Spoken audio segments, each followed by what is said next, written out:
front line of policing is loud, but the voices behind it, they're a lot louder and I think, frankly, a lot more interesting. Hi, I'm Bob Plaschke, and this is First Response. This is the number one podcast that takes you behind the badge and uncovers real stories and experiences of first responders from all walks of life and the topics that shape public safety today. If you're curious about the guy or the gal behind the hero, and they are indeed truly heroes, and the topics that they care about, take a listen. This is kind of your front row seat to hearing some of the really interesting voices out there, and more importantly, the heroes. This podcast is sponsored by PepperBall, where I have the honor to serve as CEO. PepperBall creates non-lethal alternatives to guns police use to keep themselves and the public safe. Today, I'm excited to be joined by what I consider a friend and a real significant presence in policing over the last 30 years. Assistant Chief of Police, now retired, Ed Wessing, spent 30 years at Mesa, Arizona. And Mesa is one of the top 100 police agencies in the United States, located right next to Phoenix. Chief Wessing joined Mesa coming out of 8 years of the Marines serving his country, and then transitioned into what many folks from the Marines and from the armed forces do, transition into policing. And if they were protecting us outside the borders, it's protecting us kind of inside, so to speak, and inside Mesa.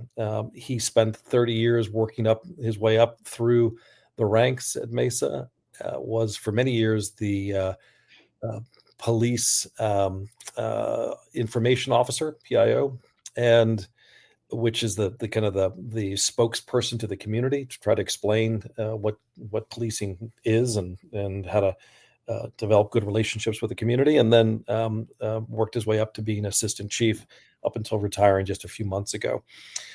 Chief Wessing and I have had a chance to meet and work together, and just a real great example of what I think of as policing and the leadership in the United States and policing in the United States. So, Chief Wessing, and if you don't mind if I can call you Ed, given that we've known each other for so long, thanks so much. Thanks so much for joining. And the first question for you is, how does it feel to be retired? It's now 4 months. Yeah, well, thanks for having me, Bob. First of all, I appreciate the time we have spent together. You really do have a good team surrounding you as well, with those that I've met from PepperBall. It's the first couple months are just a time to relax and spend some time with my family. And there's been many days where I'm wondering why my phone's not, going off in the middle of the night. And you get these phantom vibrations from your phone always going off all the time. And you realize I don't have to carry two phones around anymore. And then you realize pretty quickly how much the job really takes from you over time, and not just you personally, but also from your family, because now you're engaged, and when you're here, you're really here. More often than not, even when I was spending time with family and vacations, your mind is always on, hey, is everyone okay at work? Are we doing what we need to be doing? Did we do everything the right way? And now you can be more focused on things that matter in your personal life, which unfortunately sometimes I didn't always pay as much attention as I should have, because I focused more on the job. So in that respect, it's feeling good. Oh, I'm glad for your wife. But it immediately raises the point that, unlike every other job I can think of, minus being a firefighter or an EMS, you are in a constant,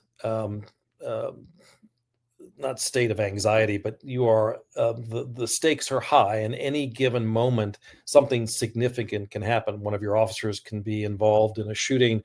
There can be a serious crime or a situation, and that not only can it happen daily, it kind of does happen daily. And so when the phone rings, and as I understand it from police, when they have to call the chief, it is something significant and something serious, and serious not in the context of, hey, I lost that customer, or I didn't get that deal, or the software didn't work. It's someone's life on the line when that phone call comes. Yeah, I knew when the phone went off in the middle of the night. We unfortunately were involved in a critical incident. One of my officers possibly was injured in a collision or something like that, or some significant community event that we knew we were going to be gone for the next 12 to 24 hours dealing with. And so you knew immediately, all right, if the phone's ringing, I'm getting my uniform on and we're heading out the door pretty quickly thereafter.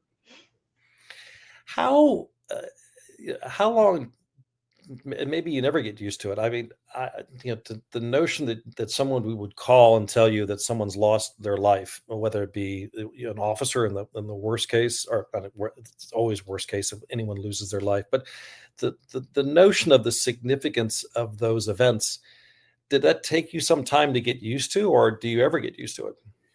I don't know if you get used to it, but you learn ways to cope and deal with it because, going back to being in the military, you really you have a sense of purpose, and the mission is more important than your personal feelings on the issue, and you understand immediately the impact that whatever happened has not only on maybe a community member or a whole community, but also the men and women that are entrusted to you. And so you quickly switch to how this is impacting me, to how am I going to positively impact this event for those that were actually doing the job that we asked them to do. And so for me, that the way I dealt with it is by immersing myself in how do I make this event better for not only our officers and our civilian staff that worked on these events, but also those in the community. And quite honestly, I think that's the way most law enforcement officers are wired, and that's how they cope with a lot of these things because they're doing it in the perspective of service and to the community that they took an oath to serve. And then you deal with the after effects after the incident. And for me, I had a lot of personal outlets, whether it be fitness activities or spending time on the golf course, or my outlet was always music. And I was able to cope with a lot of those stresses, for so long. Unfortunately, as we've seen, and with wellness related to first responders, it's been a challenge across the country for many. It is. I think, unfortunately, the suicide rate amongst police officers is 4 or 5 times higher than the average suicide rate for the normal citizen. And it completely makes sense given the amount of trauma that one experiences, or at least from what you and others have told me, experience. I love the way that you talk about the mission, though, that in effect, the mission is you keep the eye on the ball, and the mission is what you focus on, and that you and the people that you work with are there to keep the community safe.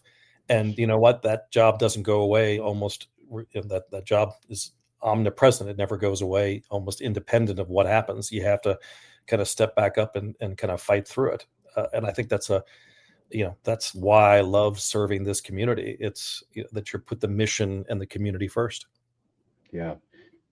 Certainly, that should be always our focus. And, at times you get cynical in your career, and, it's always important to set as one of your cultural focus points in your organization is to remember our purpose is to serve the community. And so, particularly in this last decade, as things have changed socially, the importance of building relationships with the community are so important, so that when there is tragedy, there is a crisis, you've already got established relationships with the affected communities in the cities or states that you serve. And we're doing a lot better today than we were 30 years ago in that respect, for sure.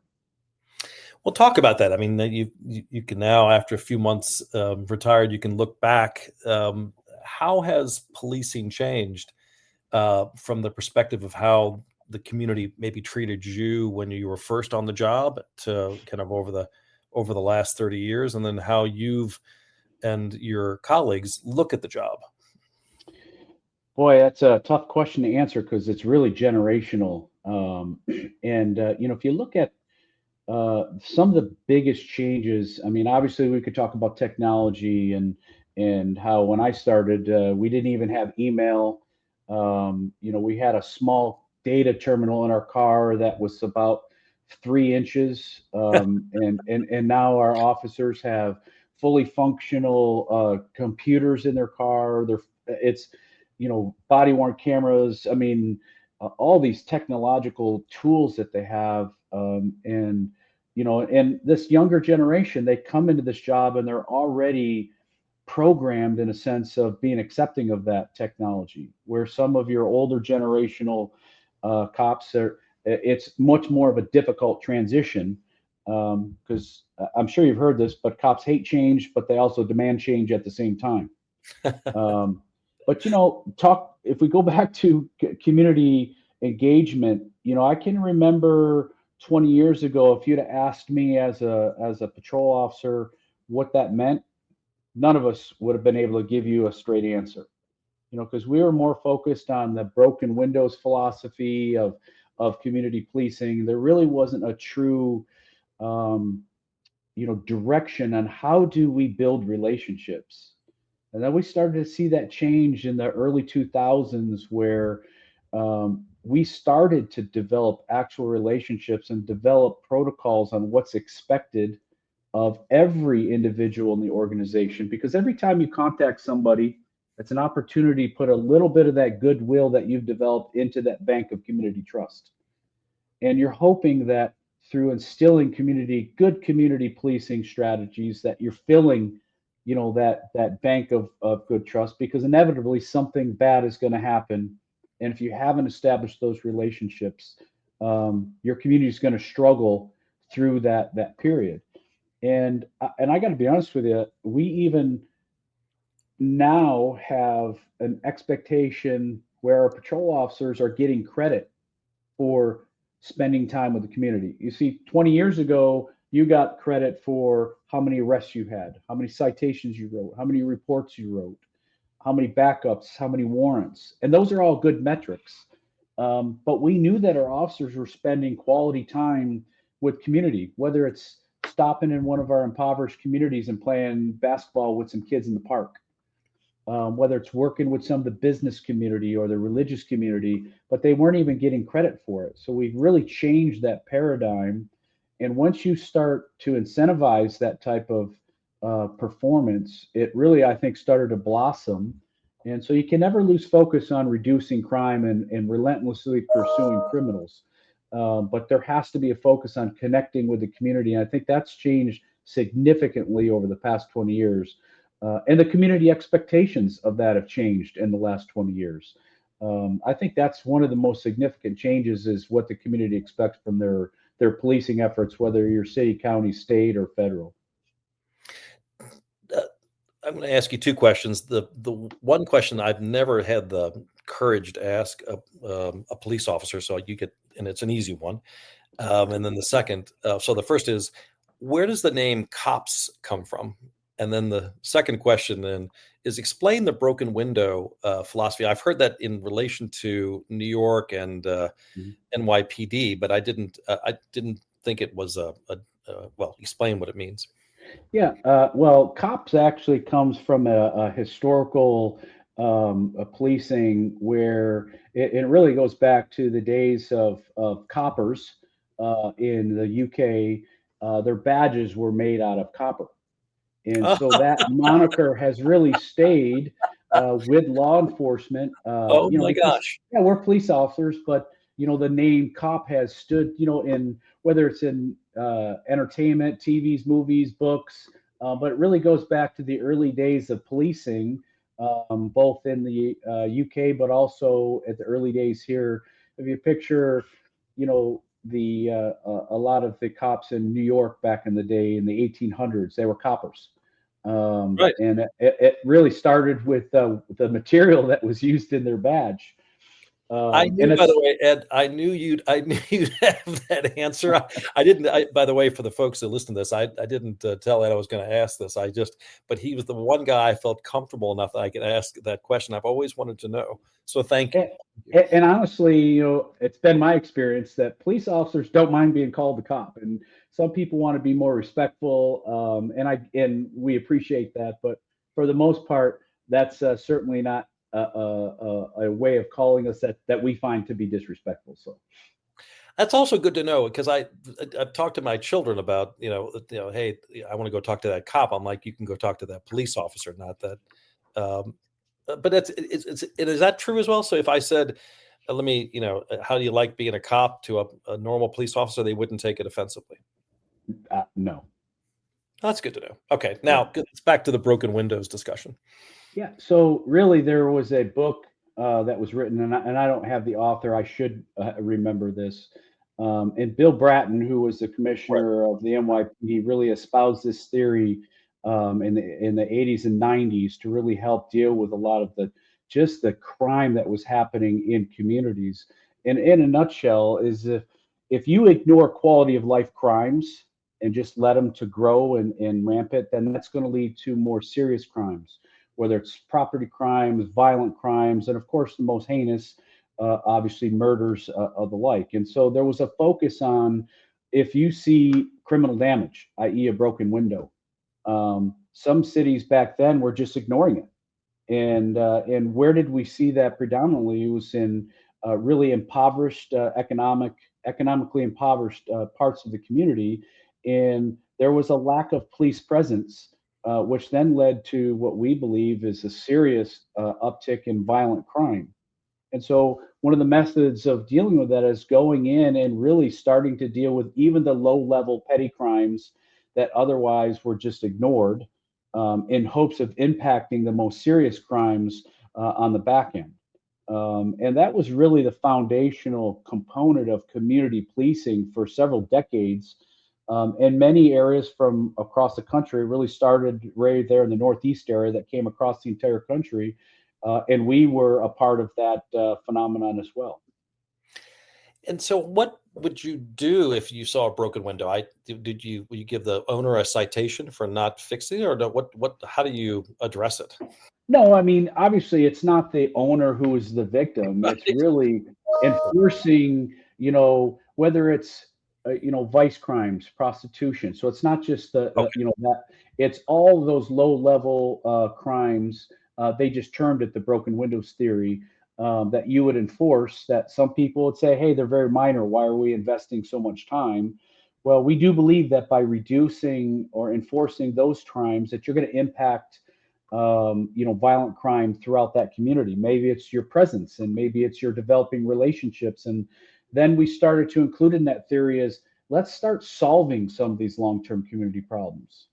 If there's blight in a neighborhood, how do we connect services from within the city to pick up the trash, to change the lighting so that there's well-lit streets? It's all that goes into that broken windows theory of addressing issues, so you have some long-term resolution. So sometimes it's not even based on a crime. Well, it doesn't sound like a bad thing. So why has it fallen out of favor, or has it fallen out of favor? No, I do believe that there's still there's remnants of that. We don't really call it that anymore. And certainly, if you look in history, there's probably some areas that turned a zero tolerance policy in a lot of these lower level crimes that sometimes the community did not appreciate. What I think is different today is that we try to work with the community and bring the community together to be part of the solution. And certainly there's still going to be enforcement of crimes, but not only are we working better with the city that you work for, and because the police department doesn't have all the tools to solve that. We're not transportation. We can't fix potholes. We can't fix street lights. We can't bring out dumpsters to help communities, repair those issues. And by bringing the community together, then you start to bring them into the fold as there are eyes and ears. We can never be successful truly in a community unless they're willing to call and report crimes And then when an officer gets there, they have to be willing to speak to them, to be a good witness, if they're a witness of a crime. And that's really, I think, where we do a much better job today. Is it's not just focused on those crimes; it's focused on the whole community, and that's really where community policing, I think, has really evolved over the past 20 years. Oh, that makes sense. So you still focus on getting out ahead. Give them an inch, give them a mile context. So Right. so let keep focus even on the small crimes, but do it in conjunction with and with cooperation from and support from the local community by spending more time in upfront education and ongoing outreach. That's correct, and I'll give you a quick example of, obviously the homeless crisis has been on everybody's mind for the past 5 or 6 years, and so you can't really arrest your way out of the problem. And so what we've done here in Mesa, but also in other cities, is you work within the court system to have some different type of court process, and we have these community courts that specifically deal with people that are experiencing homelessness. And they give them options outside the criminal justice system to resolve their issue and give them access to resources and services needed to hopefully not be in that situation in the future. You wouldn't have heard of that 20 years ago. It would have just been a citation for trespassing or whatever the case is, and then we moved on to the next individual. Now that brings up another area that must have changed over the last 30 years, and that is the nature of the types of incidents that police respond to. At least what I've heard is the amount of what you would call societal issues, not crimes by their definition, but things that impact the public order have risen dramatically over the last 30 years. Is that a fair statement or Yeah, overstatement? I think where I've seen the change, and the one that I think most impacts police officers and troopers, is dealing with people with mental illness or that are in some type of serious mental crisis. Um, we certainly had issues, 30, 20 years ago, but I don't recall it being as prevalent then as it is today. And I think the community expectations sometimes are unfair for these young officers that are trying to work through these issues with dealing with people in crisis. And Unfortunately, it ends up falling on your first responders, police and fire, to deal with those at a much greater level than back even when I started. And it just seems like when the states started to push people out of state services, they just pushed them out into the communities, and then you add in drug components and addictive behavior with mental illness. Um, it's the least favorite call for most officers to deal with today, because now everything's also captured on body worn camera video. And the last thing any officer wants to do is to have to use any level of force on someone who truly is in a mental crisis. It's very challenging for these young officers today, much more so than when I began my career. Well, and I think that I was in Washington County, right outside of St. Paul, and the sheriff there indicated he thought that the majority of call outs now were either mental crisis, mental illness, or drug or alcohol addiction. And to your point, when he joined, he kind of joined to keep the public safe, to go chase bad guys, right, to get criminals off the street. Not and not that he's not sympathetic, but he didn't he and his in his age didn't join to deal with these, didn't expect to deal with these kinds of issues. Yeah, and I certainly I don't know what their experience is, and I can say for us here, it's not the majority of the calls that we go on. There's always, particularly with violent crime, could be a component of drugs, and gang activity, but it's not the majority of what our folks are doing. But it certainly has seriously uptick over the past 10, 12, 15 years. Speaking of two more topics, the first is this next generation of police officers. If you think about who you were and why you joined, and the kind of the satisfaction or the things that you appreciated about the job 30 years ago. How does that compare to why someone would join today, what they would expect and what they would experience? Yeah, I had the pleasure the last 3.5 years to be over our hiring, recruiting, and training efforts. So I got an opportunity to really get to know some of these young people that are signing up for this job today. Which, if you just watch social media, you ask, a young person, why would you do this? Um, and I agree. post George Floyd murder, we really had challenges across the country Right. in recruiting individuals into this organization or the field of law enforcement in general. And to be honest with you, when you really talk to the people that show up, they want to do the same thing that we did. And we ask them to tell us, why are you here? Like, why? And they all say the same thing that we said 30 years ago. I want to serve my community. I want to do or be part of an honorable profession that serves others. And some of them have very personal stories about why they want to be in law enforcement. I want to catch bad guys because somebody was victimized in my family and I was negatively impacted by that. Or I had such a positive experience with law enforcement. We have had several people that come from very poor, just difficult backgrounds, and they had a positive influence or positive contact, and they knew that's what they wanted to do. And so I think the initial reason is the same. I will say, that our young people today are smarter and more agile than we were 30 years ago. I think the challenge is going to be, as we look at this landscape of finances with pensions, that's changed, where it's not as, what shall I say, as beneficial to get into a pension system as a law enforcement officer. And now it's not even, in some cases, 20 years. Here in Arizona, it's 25 years. And then there's limits on when you can draw, and that's, I think, going to be a challenge for law enforcement moving into the future. But what they do differently, and again, I remember when I was a young cop, the old timers saying, these young cops, they don't understand, and fill in the blanks, whatever we were talking about. Well, we're doing that now. The difference is, I think, where we just blindly followed the rules and we worked hard and we didn't take time off because we didn't earn it yet. We had to earn your respect.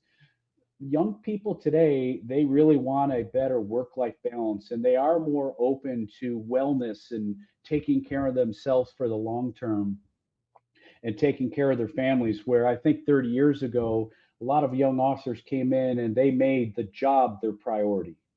And I have seen a switch in the last 5 to 7 years with this newer generation of police officers. Well, that's good to hear. I mean, and that's healthy. Yeah. But I think that's probably, if you look back, when you and I both started our careers, that's what your parents told you. You said, you make the job the priority, and you were making a living for your family, and that came first. I think, though, with policing, the amount of emotional distress and the amount of emotional shock that officers go through, it must be it must be a good thing that they are focused on their wellness, Yeah. and they're open to the proactively dealing with the psychological impact of what a police officer has to deal with. I think a big difference, Bob, is when I started, the only thing I knew about policing was what I saw on TV and the movies.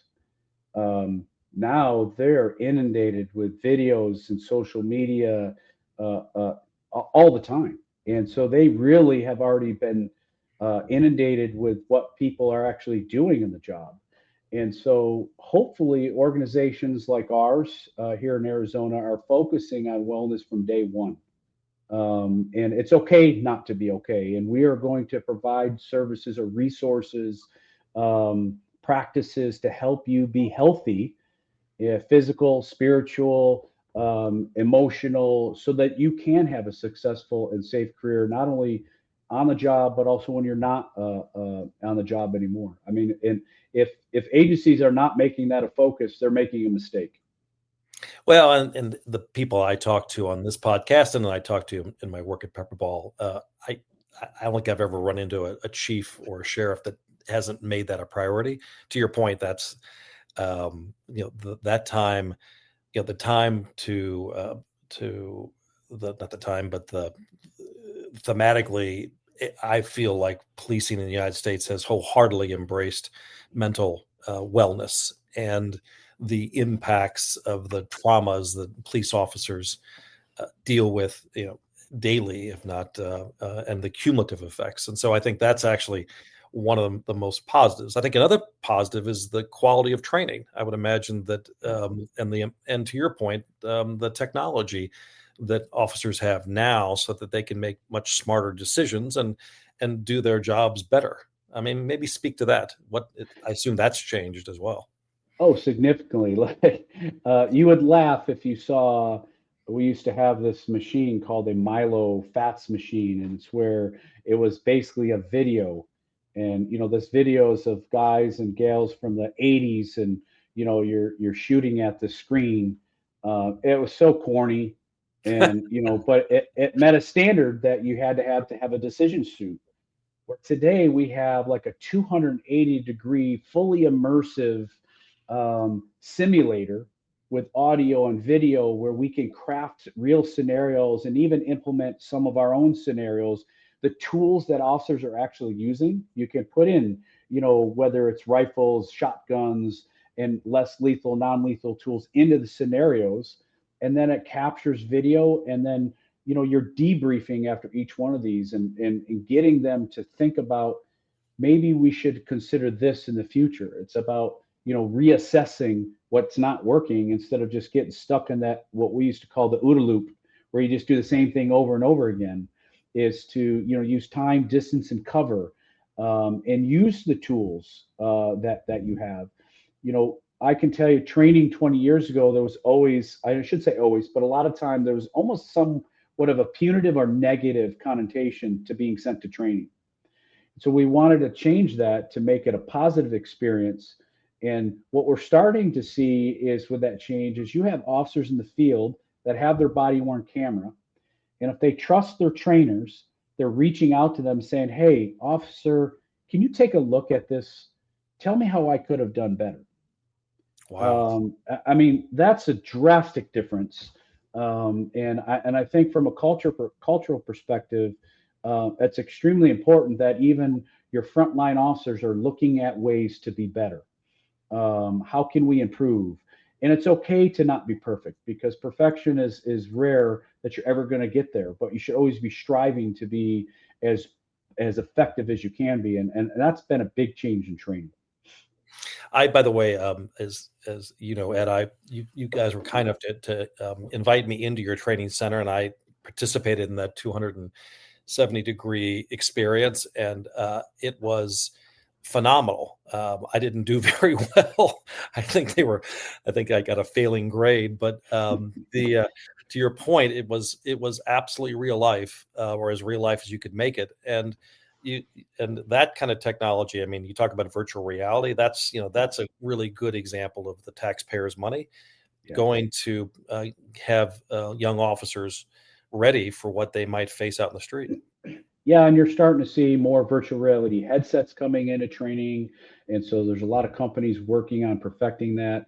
And to your point, when we host our citizen, police academies and our, citizen events, we include that as a portion of their training, and they always come back with just a better perspective of how difficult it is for our officers to deal with a rapidly evolving, dangerous situation. And they're shooting people that they shouldn't be, and it helps them appreciate the amazing work that our officers do every day. You know, you as in your public information officer role, you've dealt with the public for many years. You were on the front line trying to explain what happened and why. What would you say are the three biggest misconceptions that a layman or a civilian like myself would have about policing? Oh, boy, that's a good one. I think when you see these really difficult, incidents where force is being used, that, sometimes cops are portrayed as, that they're looking for that type of incident to happen. And I can tell you from both personal experience as an officer throughout my career, we don't want to get involved in those situations. We do want people to comply with lawful orders. And so sometimes you're unfairly characterized. And we've heard the rhetoric, and you just have to let it shake off and roll off your back. Particularly, with those dealing with mental illness. We've lost a lot of officers, to stress-related injuries. Because when we deal with people, it's always on the worst moment of their life. Yep. And so these men and women are husbands and wives. They have kids, and their kids are in school. They're just like you and every one of us in the community. And they want to go home at night, and they want the same things for their family as you do. And I think that's a misconception, is that it's an us against them. No, we are you. We are part of the community. And I can tell you, from seeing too many innocent children deaths, whether by drowning or abuse, you see the impact on mothers and fathers who have kids. My own experience, I can remember, doing CPR on a 2-month-old baby, and it was the same age as my daughter. Oh, That call stuck with me. The smell of the child, for 20 years, yep. and the impact that has, because we're human beings and we hurt just like everybody else does, but we have a job to do, and hopefully we're able to rise above that. And like I mentioned early on, is complete the objective, or solve the problem, or make things safe, or bring justice to a victim, whatever that incident was. But I think that's a big misnomer, that these are just heartless, calloused individuals. They really are not. They're good human beings in a noble profession that really aren't thanked enough for what they do on a day-to-day basis. Amen to that, brother.